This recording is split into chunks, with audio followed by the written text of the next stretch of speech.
근 300페이지 가까이 되는, 그 당시에는 50페이지도 안 됐는데 최초의 소추안은 300페이지 가까운 이런 엄청난 분량으로 너무나 많은 여러 가지 추가적 사실들이 추가되었습니다. 그리고 여기에 보면 국정농단 묵인 방조 행위라든가 성실직책 성무 수행 의무 위반 뭐 이런 등등의 표현들도 나오는데요. 이것 그 큰 카테고리의 6개 가운데 2개가 이런 표현이 나옵니다. 그런데 여기 보면 그동안 판례가 적극적인 위반 행위에 한해서 이렇게 탄핵 사유로 해석을 헌재가 해왔는데, 이런 묵인 방조 행위나 성실 직책 수행 의무 위반이라는 것은 기존의 헌재 법률에도 너무나 다른 위반된 그런 탄핵 소추 종합 준비 서면입니다. 그리고 국회가 국민주권주의, 대의민주주의, 민주주의 위반했다고 대통령이 이렇게 주장을 하고 있고, 아까 방금 뉴스를 보니까 황교안 총리에 대해서도 야3당에 공조해가지고 특검 연장을 거부했다고 해서 탄핵 소추를 하겠다고 이렇게 지금 공조 뉴스가 나가고 있는데요.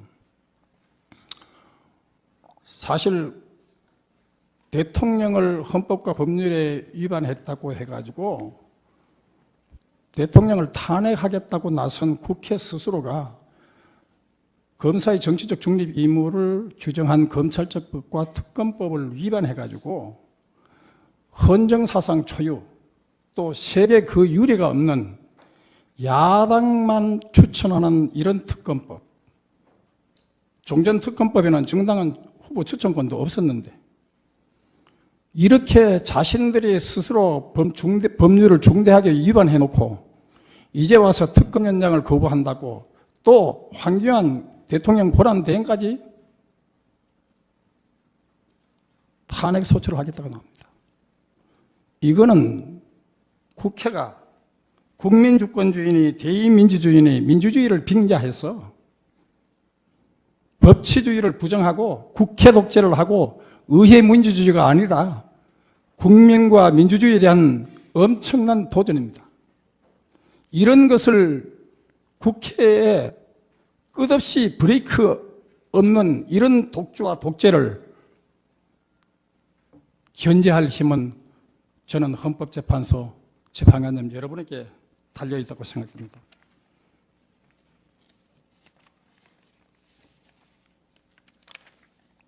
대통령이 774억 원 미르 그리고 K스포츠 재단 이 기금 가지고 문제를 삼고 있지만은 사실 국회는 여야가 합의해가지고 아문법을 통과시켜서 국민 혈세에 5조 원을 퍼부어가지고 재단을 조성했습니다. 그때 박근혜 대통령께서 재단을 하는 것은 좋지만 이렇게 엄청난 국민 예산을 허비하는 것이 과연 좋으냐, 이런 것에 대해서 비판을 했습니다. 국회 스스로가 국민의 동의도 거치지 않고 국민의 예산을, 혈세를 지나치게 과용하는 이런 재단 아문법을 통과시킨 이 국회가 어떻게 이 K스포츠 미르재단 774억 원 재단, 거기에다가 이번 금융조회 결과 보면 대통령과 최순실에게 한 푼도 건너가지 않았다는 것이 증명이 됐습니다. 그리고 거기다가 국회에는 고영태를 무슨 의인으로 이렇게 떠받들고 있는 야당 의원이 있는가 하면은 검찰과 특검은 내부 고발자라고 이렇게 보호하고 있습니다. 그러나 고영태, 유상영, 김서연, 이진동 그 녹음 파일에 의하면 유상영이가 검사장을 찾으러 다녔다고 이렇게 얘기합니다. 그러니까 검사장? 하면서 서로 말이 하고 우리 부장검사 밑에 사람을 넣어가지고 그리고 지시를 하는 거야. 이런 표현도 나옵니다. 그러면 여성 전용 접대부, 이 고영태는 거기서 보면 녹음 파일에 보면 고회장이라고 이렇게 불리고 있습니다. 그 조직의 보스라는 얘기죠. 그런데 과연 이런 사람, 그리고 재단에 들어가가지고 사무부차장장이 돼가지고 사무총장 쫓아내고 그 재단을 장악하고 그리고 재단기금 700억을 꽃감 빼먹는다는 표현을 하고 또 다른 파일에 보면 500억을 또 해먹는다는 이런 비슷한 표현도 나오고 그리고 증거인멸을 위해서 유심칩을 뽑아내고 또 메일을 주고받은 거 없애고 그 한강에다가 휴대폰을 던져버리고 자 이런 얘기도 나옵니다.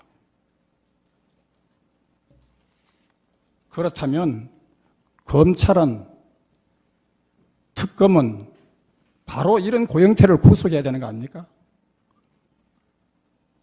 700억 기금을 꽃감 빼먹듯이 빼먹으려고 하는 그리고 검사장을 찾아다니고 검찰 인사에 개입하고 어떻게 이런 고영태가 최순실 게이트가 아니라 고영태 게이트로 국정을 농단하고 있는데 어떻게 국회가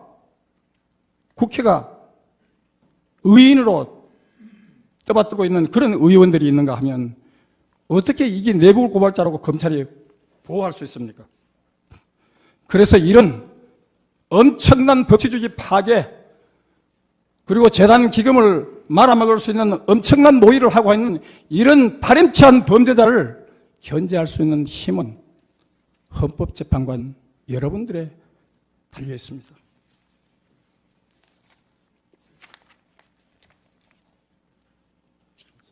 이런 검찰과 특검은요, 그동안 제가 기록을 보니까 또 언론 보도를 통해서 엄청난 가혹한 인권유린 수사를 하고 있는 데 대해서 저는 놀라움을 금할 수 없었습니다. 어떻게 헌정사상이 이런 가혹한 인권유린을 하는 검찰과 특검이 존재할 수 있느냐 얘기죠.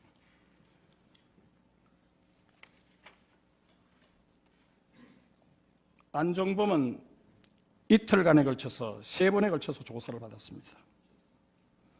그러면서 이 안종범은 오른쪽 신장암 수술을 받았고 혈압과 당뇨가 있어가 건강이 나쁩니다. 이런 사람을 이틀간에 걸쳐서 3번의 조사를 받고 철야 잠을 안 재우는 가혹한 인권유린 조사를 했습니다. 그리고 이한선에 대해서는 14시간 철야 아침 8시가 지나도록 가혹한 조사를 했습니다. 그리고 박원호라든가 황성수라든가 박상진이라든가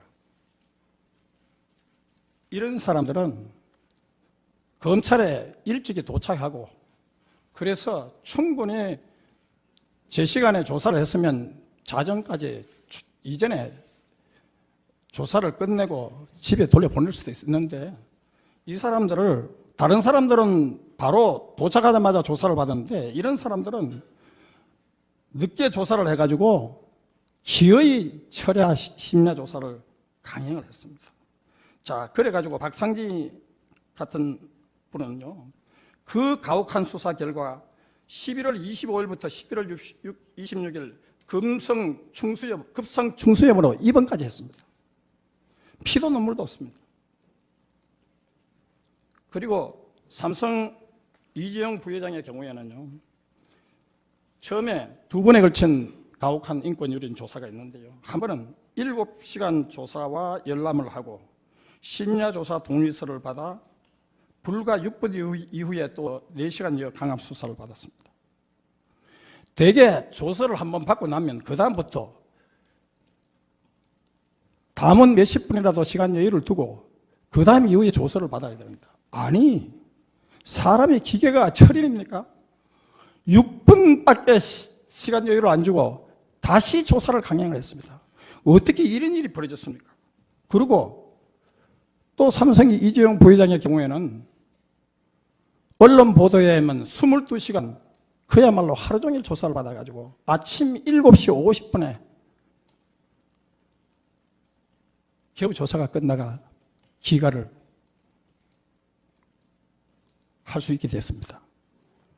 어떻게 이런 가혹한, 그러면서 줄줄이 우리나라 재벌들이 전 세계에 줄줄이 무슨 파렴치한 범죄자가 되어가지고 확정도 없이, 그리고 구속시킬, 실제로 영장 청구도 했지만은 처음부터 구속시킬 듯 언론 플레이를 해가지고 얼마나 심리적 압박을 가했습니까?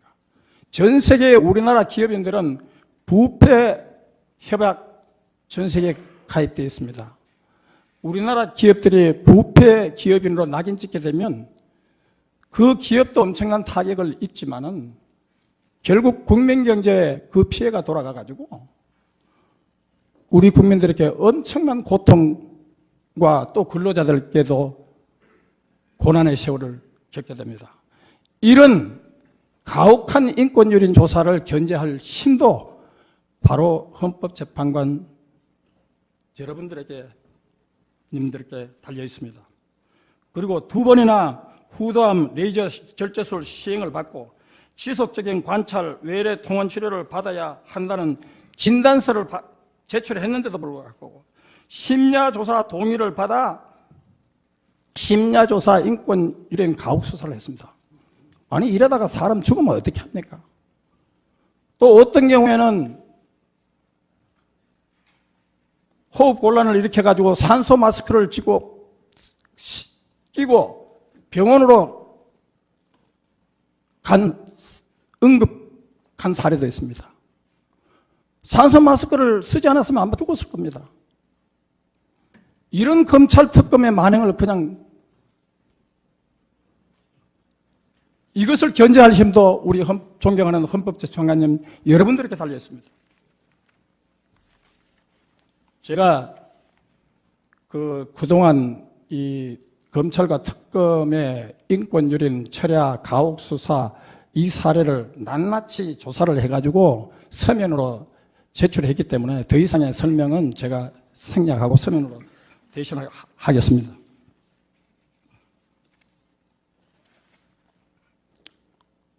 소추 안에 보면 촛불이 민심이다, 이렇게 누누이 강조하고 있습니다. 그런데 북한에서는 남조선 촛불 시위는 전인민항쟁이라고 계속 부추기고 있습니다.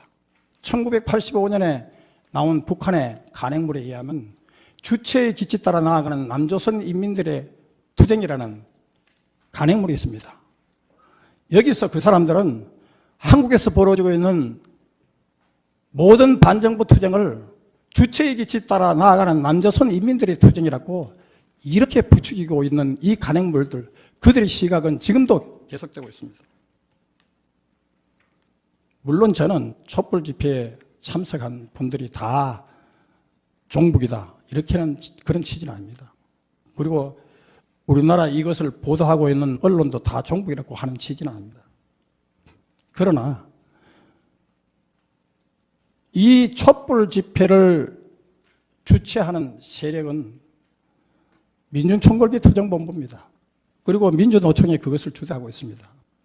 그런데 민중총궐기 투쟁본부에는 53개 단체, 그 이후에 단체가 계속 불어났습니다. 그런데 그 대표적인 주도하는 세력인 민주노총은 회원 수만 해도 무려 80만 명이 됩니다. 그래서 민중총궐기 투쟁본부 회원을 다 합하면 100만을 훨씬 넘습니다. 지난 촛불 집회에 사람들이 많이 모였다고 하지만은 과장된 숫자고, 그리고 그 숫자도 민중총궐기 투쟁본부가 총동원령을 내렸습니다. 그리고 그들이 1차 민중총궐기가 벌어졌을 때 이런 일이 벌어졌습니다. 북한에서 이렇게 선동했죠. 북한의 박근혜 정권이 이석기 사건을 조작해가지고 통전당을 강제 해산 악랄하게 시켰으니 민중총궐을 박근혜 정권 끝장내는 시발점을 하라고 이렇게 강력하게 선동했습니다. 그러자 그때 1차 민중총궐기에서 박근혜를 처형하라. 박근혜 정권 정치 탄압 희생양 이석기를 석방하라. 자, 이런 프라카드 현수막을 들고 거리 행진을 했습니다. 그러면서 쇠파이프, 보도블록, 막대기, 돌멩이로 경찰을 마구 구타해가지고 113명의 경찰이 다쳤습니다. 50대 경찰차가 부서졌습니다. 자, 이것이 과연 진정한 촛불의 민심이겠습니까? 저는 아니라고 봅니다. 그런데 더욱 놀라운 것은 국회가 민중총궐을 탓하기보다는 경찰의 과잉진압을 탓하면서 경찰의 피해가 훨씬 더 심각했음에도 불구하고 경찰의 시위 관련 예산을 대폭 삭감했습니다. 이거 대한민국 국회 도대체 어느 나라 국회입니까?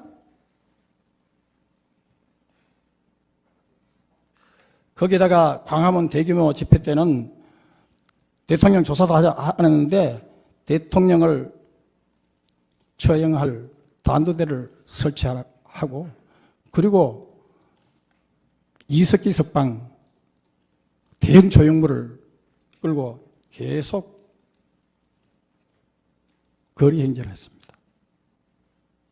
그리고 한국의 대부분의 TV들은 대통령 하야라는 조형물만 비춰주고 이석기 석방을 이라는 이 대형 조형물은 보여주지 않아가지고 국민을 속이고 민심과 여론을 조작했습니다. 이것이 한국 언론입니다. 그래서 북한이 이렇게 했죠. 정의와 진리의 대변자 최순실 사건과 박근혜 사건을 폭로한 남조선 언론은 진리와 정의의 대변자, 시대의 선각자, 정의로운 행동에 나섰다고 입에 침이 마르도록 극찬하였습니다. 아마 6.25 호국 영령들이 통곡을 할 겁니다.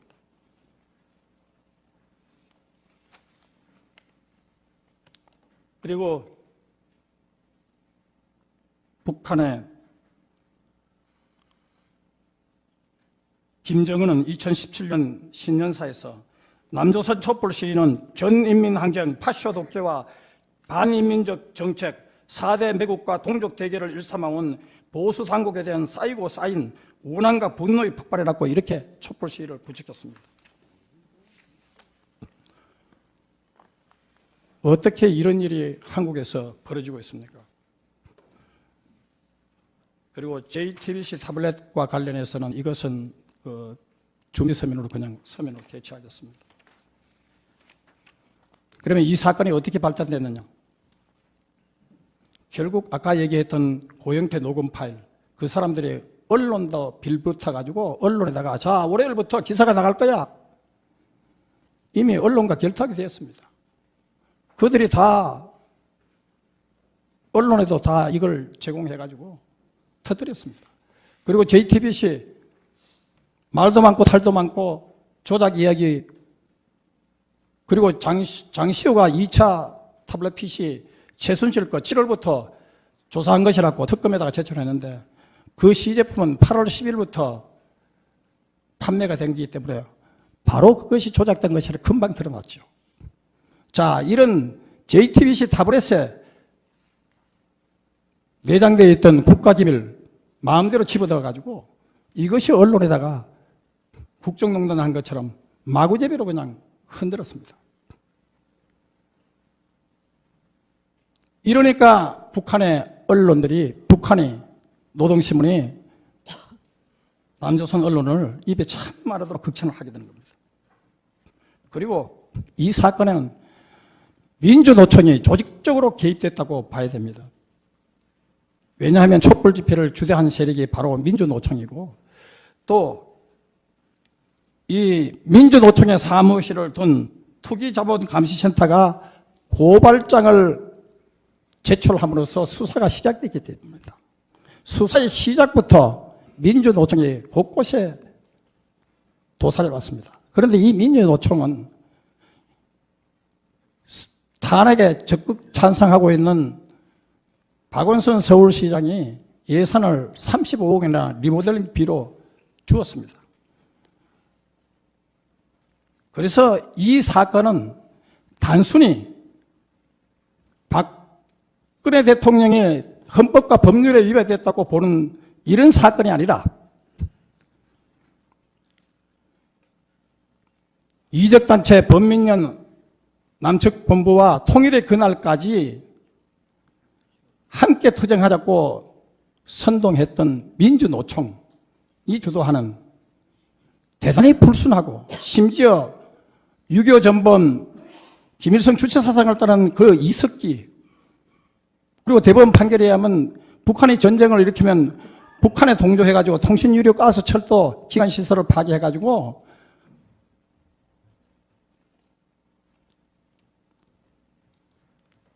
해서 파괴해가지고 대한민국을 전복하려고 내란 선동한 그런 이석기입니다.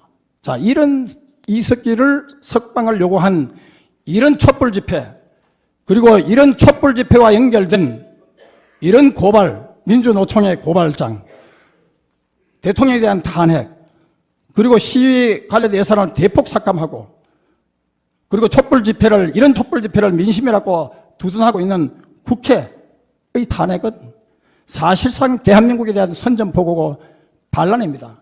이것을 멈추게 하고 제지할 수 있는 힘은 바로 헌법재판관 여러분입니다. 시간이 다 됐으니까 제가 마무리를 하도록 하겠습니다.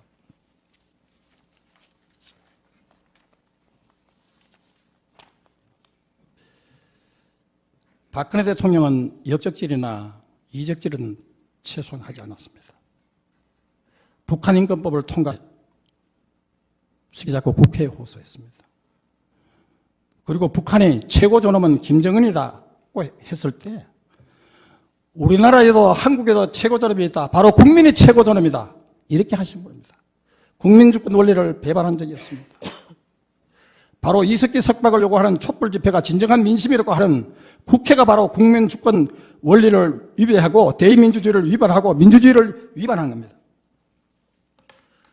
그리고 김대중 정부는 노무현 정부가 합해서 8조 3,805억 원에 북한에 퍼졌습니다. 돌아온 게 뭡니까? 핵과 미사일 안보 위기입니다. 유엔이 바로 제재에 들어갔죠. 자, 어떻게 북한은요, 아직도 6.25를 북침이라고 주장하고 있습니다.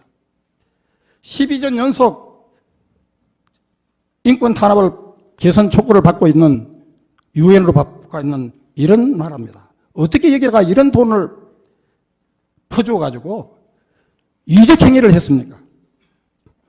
이거 제대로 그걸 탄핵하려면 우선 이 사건부터 조사해가지고 엄정히 다스려야 할 겁니다.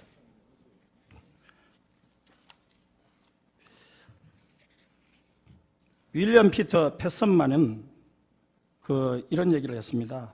탄핵에 반대하면서 미국에서 상원의원인데요. 민중은 감정과 편관으로 자격받게 되자 사나운 맹수와 다를 바 없었다. 나는 어떤 일이 있더라도 나 자신의 자존심과 깨끗함을 유지할 것이며 적어도 시간은 내 행동의 동기를 정당하게 평가해 줄 것이라고 이렇게 얘기하면서 탄핵에 반대했습니다. 이제 제 변론을 마무리하겠습니다. 저는 사실 저희들이 3월 9일 날 국회 소추위 측에서 탄핵을 이 사건 재판 선고할 것이라고 하고 그렇게 언론 인터뷰가 나가자 곧바로 탄핵 인용이 기정사실화돼 가지고 4월 대선, 4월 대선으로 이렇게 쫙 보도가 됐습니다. 그리고 헌재에서도 3월 13일 내에 선고한다고 했기 때문에 그때 우리 대통령 변호인단이 국회와 헌재의 교감 의혹을 제기했던 겁니다.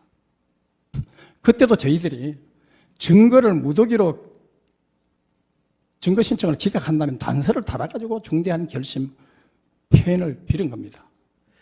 어떻게 보면 대통령 변호인단으로서는 너무나 자의적인 그런 권리 행사라고 볼 수 있습니다. 실제로 헌법재판소의 권위를 심각하게 훼손한 언론 보도에 강력한 유감을 헌재 소장께서 표명했어야 됩니다. 그리고 그런 언론 보도에 혼란을 초래하게 한 국회 소추일에도 유감을 표명해야 되는데, 언론은 그 헌재 소장님의 무례하다는 격렬한 저희들에 대한 비판, 그걸로 인해 가지고 모든 언론들이 신문 사설이고 할 것 없이 TV에서 저희들은 인민재판을 받았습니다. 그러나 저희들은 마지막 순간까지 중대한 결심 카드를 꺼내지 않고 있었는 것은, 그래도 헌법재판소의 권위를 존중하기 때문에 헌법재판소가 반드시 법과 양심에 따라서 재판해 주실 분들이라고 생각하기 때문에, 그리고 헌법재판소는 통진당 해산 결정을 내린, 그래서 국민에게 민주주의와 헌법적 가치를 확인시켜줘서 국민에게 희망을 주신 헌재 재판관님들이기 때문에 저희들은 그래도 헌법재판소의 법과 양심을 믿기로 했습니다. 아무쪼록 오늘 이 탄핵 재판이 지금 브레이크 없이 마음대로 달리고 있는 국회, 그리고 대한민국에 적대하고 북한에 동조하는 촛불 세력이 민심이라고 주장하고 있고, 심지어는 황교안 총리 자기들이 법을 중대하게 위반해가지고 특검법을 만들어 놓고 그 특검 연장을 거부한다고 했어. 그리고 특검이 온갖 가혹한 인권 유린 조사와 검찰하고 있는 것 있음에도 불구하고 남의 눈에 티끌은 보면서 제 눈에 대들보를 보지 못하고 있습니다. 이런 무소불위의 권력을 행사하고 있는 국회와 검찰, 그리고 북한 노동신문의 극찬을 받고 있는 이 언론, 여기에 견제를 할 수 있는 가장 헌법적인 국민의 마지막 최후의 보루인 헌법재판관 여러분들에게 저는 정말 법과 양심에 따라서 국민에게 희망을 주는 소중한 판결을 내려주실 것을 간절히 바라면서 제 변론을 이상 마치겠습니다. 감사합니다. 네, 수고하셨습니다.